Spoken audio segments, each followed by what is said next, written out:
Bonjour, bienvenue dans cette vidéo. Voilà ce qu'on a trouvé il y a 6 mois, une maison complètement abandonnée, délabrée, infestée aussi. Il y avait des crottes de cafards partout, il y avait une salle de bain encrassée, des plafonds dégueulasses. On avait une cuisine qui était irrécupérable, des armoires encrassées et d'autres choses. Ensuite, on a tout cassé, on a ouvert un maximum d'espace, on a redistribué aussi les pièces. Et pour ceux qui nous suivent depuis le début, vous savez à quel point c'était un véritable défi cette rénovation de maison ici à San Antonio au Texas. Aujourd'hui, ça y est, la maison est finie, les travaux sont terminés. J'ai hâte que vous me disiez ce que vous en pensez en commentaire. Et je vais vous montrer donc dans le détail la transformation de chacune des pièces. Vous verrez, ce n'est pas un simple relooking. Allez, venez avec moi.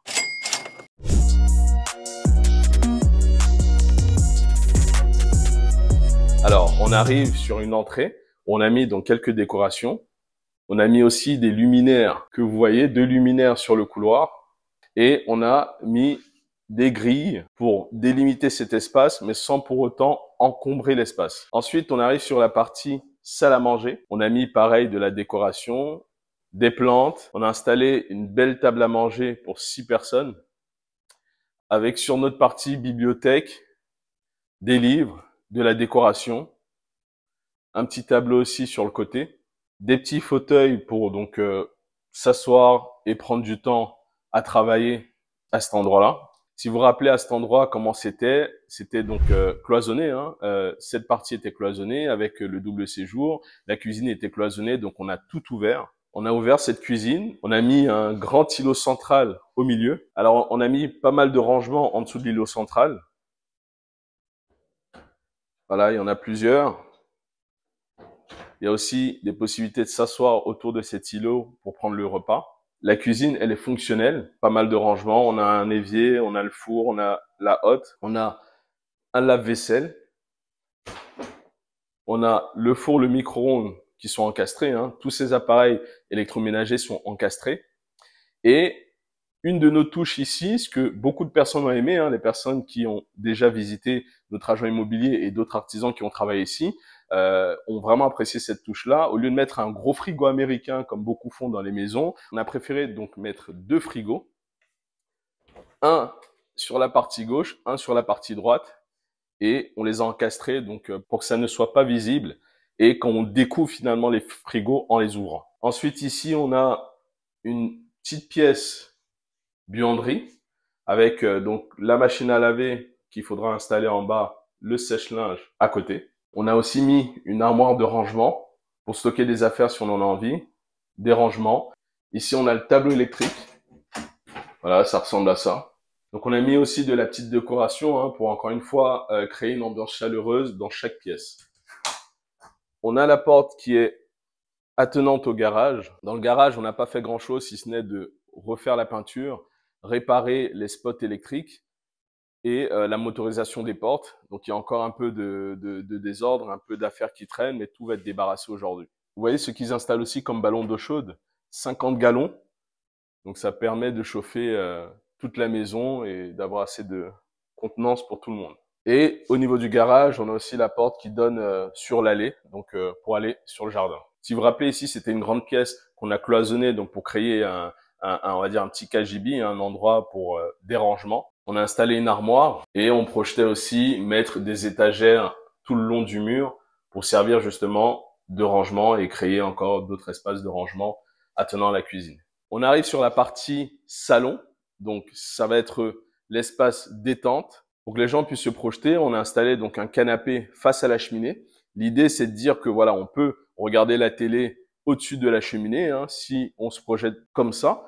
Ou alors, on a cette autre possibilité d'installer la télé plutôt au niveau de ce mur, de cet encadrement. Donc, c'est aussi une de nos touches. Manu a travaillé cet espace pour qu'il soit hyper cosy et que les gens puissent justement mettre la télé ici s'ils le souhaitent ou alors de la décoration comme c'est le cas maintenant. Regardez, donc on a installé une sorte de claustrat, des contours en bois pour donc délimiter cet espace et créer cet encadrement qui sera visuellement beau avec un contour LED comme vous voyez. Le meuble télé aussi a été complètement customisé, personnalisé, parce que c'en est pas un de meuble à la base. Si vous voulez, c'est du carrelage qu'on a découpé, on a installé sur plusieurs petits meubles, donc pour créer complètement la structure. Et voilà, ça permet aussi de ranger des affaires si on en a envie. Voilà, il y a pas mal de rangements vous voyez tout le long. Et il y a aussi une télécommande si on veut contrôler la luminosité, donc augmenter l'intensité, changer un peu les couleurs, etc.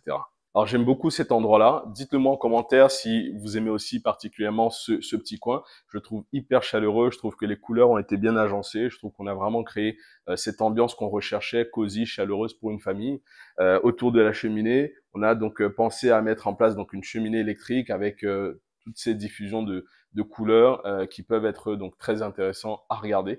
On a aussi donc un autre tableau en face sur le mur d'en face. D'ailleurs, ce mur est un mur qu'on a installé pour justement créer cette quatrième chambre. Aujourd'hui, donc ça a été, si vous voulez, décoré comme un bureau. Encore une fois, pour donner la possibilité aux personnes qui vont visiter d'imaginer le lieu différemment, que ça soit comme un bureau, mais aussi comme une chambre. Voilà la pièce qu'on a créée. Comme je vous ai dit, la décoration comme un bureau, mais on a aussi cette tête de lit personnalisée. Donc, on pourra donc effectivement mettre un lit ici pour les personnes qui le souhaitent. On a mis des tableaux, une plante, un bureau avec un beau fauteuil, une grande armoire, une plus petite pour avoir toujours ces éléments de décoration, mais aussi des éléments de rangement et de stockage. Alors maintenant, on va sur la partie nuit. Alors, il y a une petite particularité que j'aime beaucoup, c'est les luminaires, les spots. D'ailleurs, encore une fois, dites-le moi en commentaire ce que vous pensez de ça, parce que j'ai vraiment besoin d'avoir des avis, des retours.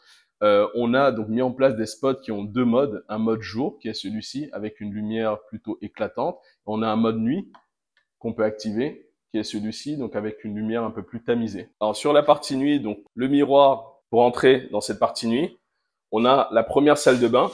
Dans cette salle de bain, on a fait un mélange de coloris. Encore une fois, c'est un pari, hein, peut-être risqué, mais dites-le moi si c'est quelque chose qui pourrait être intéressant. Nous, on a voulu encore une fois personnaliser un maximum ce logement.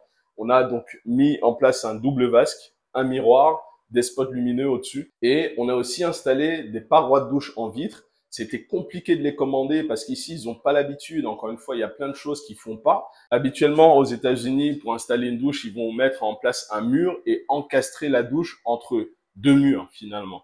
Donc, nous, on a préféré, donc, pour ouvrir l'espace, encore une fois, et créer ce côté un peu plus premium, un peu plus luxe. Donc, plutôt mettre en place des parois de douche en vitre, comme c'est le cas.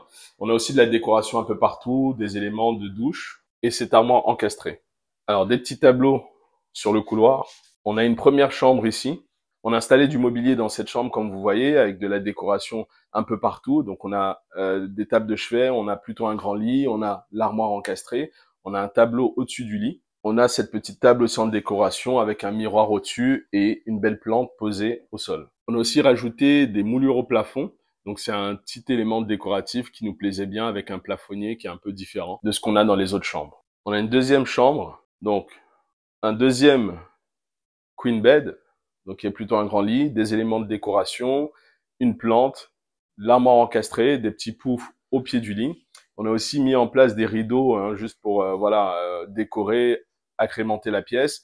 On avait aussi installé des volets au niveau des fenêtres, un miroir, et voilà, il y a quand même pas mal d'éléments de décoration pour que les gens puissent encore une fois se projeter au moment de leur démarche d'investisseur ou alors de leur démarche d'acheteur simplement. Alors, on rentre maintenant dans la master bedroom, la chambre principale. Dès l'entrée, on a mis un tableau avec un petit coin pour s'asseoir. Donc, cette décoration est en face du lit. On a un très grand lit ici, donc c'est un king size, avec toujours les éléments décoratifs, les lampes, les tables de chevet, une plante, les armoires qu'on avait encastrées, un plutôt grand tapis, les rideaux, les tableaux au-dessus du lit. Et vous avez aussi un autre encadrement qu'on a fait au niveau de la tête de lit. Donc, on a mis ces moulures-là au niveau du lit, mais aussi à gauche, comme vous voyez sur la vidéo.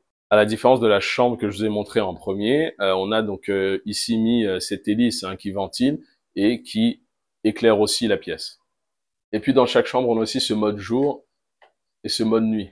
Donc, on peut créer encore une fois cette ambiance chaleureuse et cosy dans chaque pièce. La salle de bain, comme on a pensé dès le début, on commence par cette partie un peu dressing et on entre dans cette salle de bain entièrement carrelée avec des éléments de décoration, un plutôt grand miroir. On est parti sur un ton plutôt noir ici avec des reflets sur les carreaux. On a toujours cette paroi de douche qu'on a installée pour être différent et proposer quelque chose différent de ce qui se fait ici sur le marché américain. Avec de la robinetterie tout en chrome, on a hésité à mettre du gold ici, de mettre une couleur or. Mais voilà, on est resté finalement sur une couleur chrome pour la robinetterie.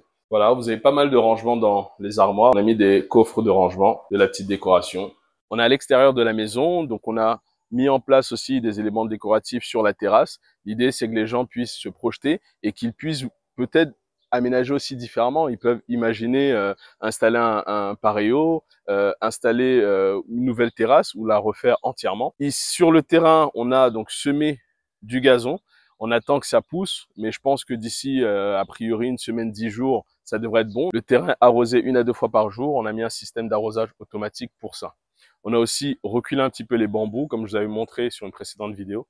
On avait, si vous vous rappelez, une allée ici en pavé qui était pas très belle. On a essayé de refaire l'allée, donc on a mis en place des graviers pour déjà récupérer un niveau, faire une belle allée et qu'on puisse donc circuler facilement. On l'a délimité avec ces bordurettes, comme vous voyez.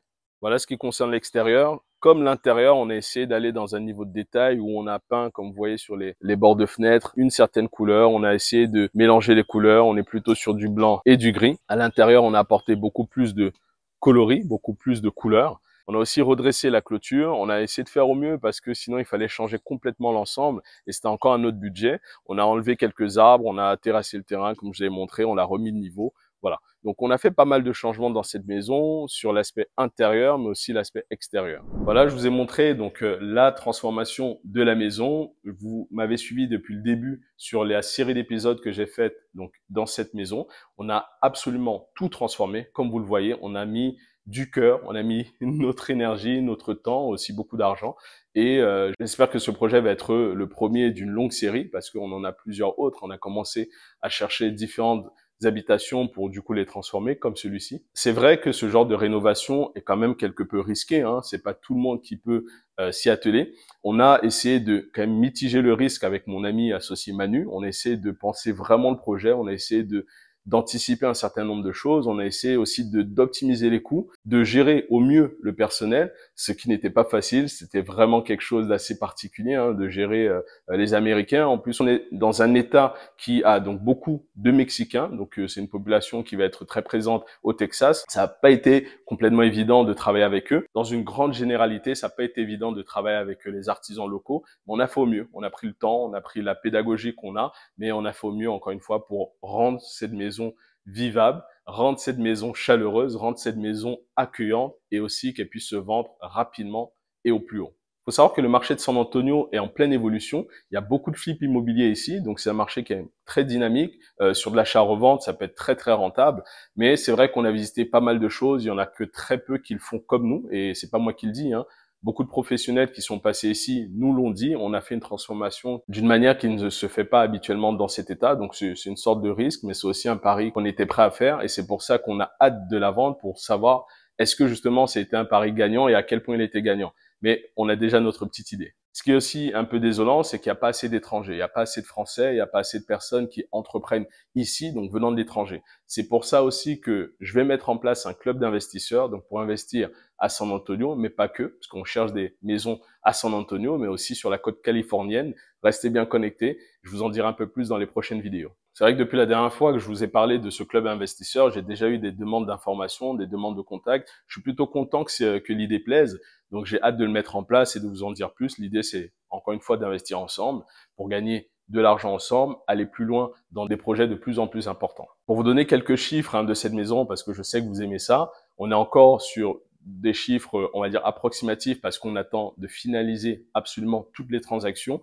et bien sûr de vendre la maison. On a acheté cette maison à 200 000 $, on a mis plus de 100 000 $ de travaux et on a une valeur à date estimée entre 420 et 435 000 $. Donc on attend de voir à quel prix ça va être vendu, mais vous voyez qu'on a déjà potentiellement une marge bénéficiaire plutôt intéressante.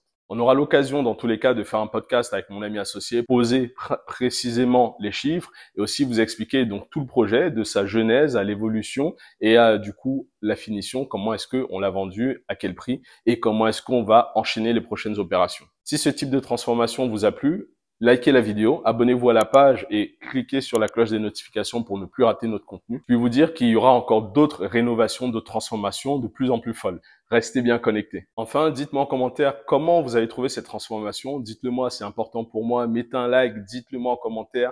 quelle note vous nous donnez sur 20, comment est-ce que vous aurez fait les choses si c'était à vous de transformer cette maison, est-ce que vous avez aimé les pièces, quel type de mobilier vous aurez mis, quel type de décoration, dites-moi en commentaire, partagez vos avis, j'ai hâte de vous lire, j'ai hâte d'y répondre, qu'on puisse en discuter. Nous sommes toujours ouverts voilà, à réfléchir ensemble comment faire mieux les choses et de mieux en mieux.